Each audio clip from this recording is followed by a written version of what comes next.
Magandang araw. Welcome sa channel ni Child of God. Ngayon, ibahagi ko sa inyo ang aking kaalaman sa karunungang lihim. Narito, orasyon. Paraan ng pagkumpirma kung may sakit sa espiritual ang tao.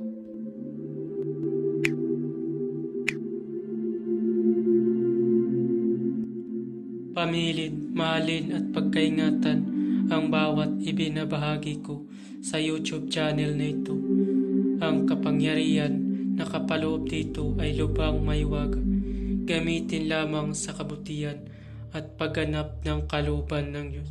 Maginhuwaran at laging isa puso't isip ang 7 layunin.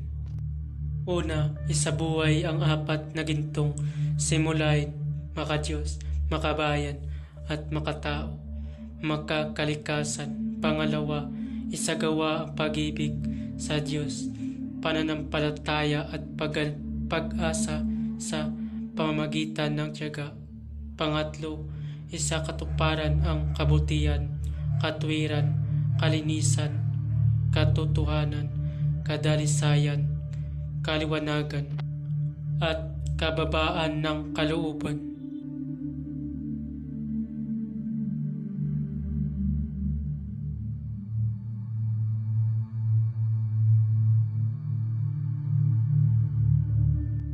Pangapat, ipagpalaganap ang pagkakaisa, pagmamahalan, pagtulong sa kapwa, pagmimisyon, paglilinis ng sarili at pagbabago na paunlad.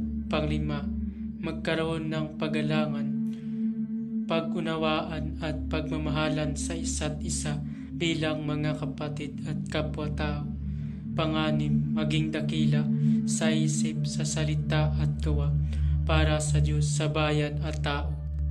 Pangpito, ipagpatibay ang kautusan ng Diyos, tumulong sa pagpapaunlad ng katauhan ng bawat kasapi ng samahan at tumupad sa dikain ng Diyos sa tao. Sa pamamagitan ng pagsunod sa mga layuning ito, ang isang naghahanap sa Diyos ay makakasumpong sa Kanya at hindi pagkakaitan ng Kanyang liwanag. Pamamaraan.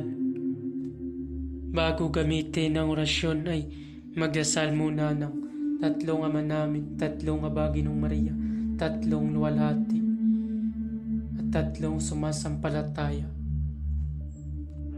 At isunod ito ay iiip ito sa tubig ng 3 beses at ipatikim sa tao.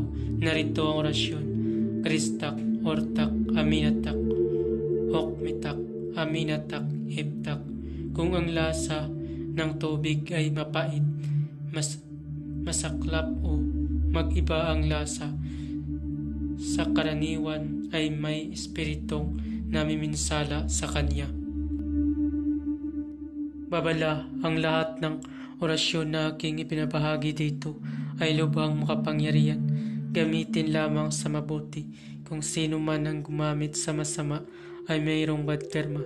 Maaari maghirap habang buhay hanggang kamatayan. Maraming salamat po.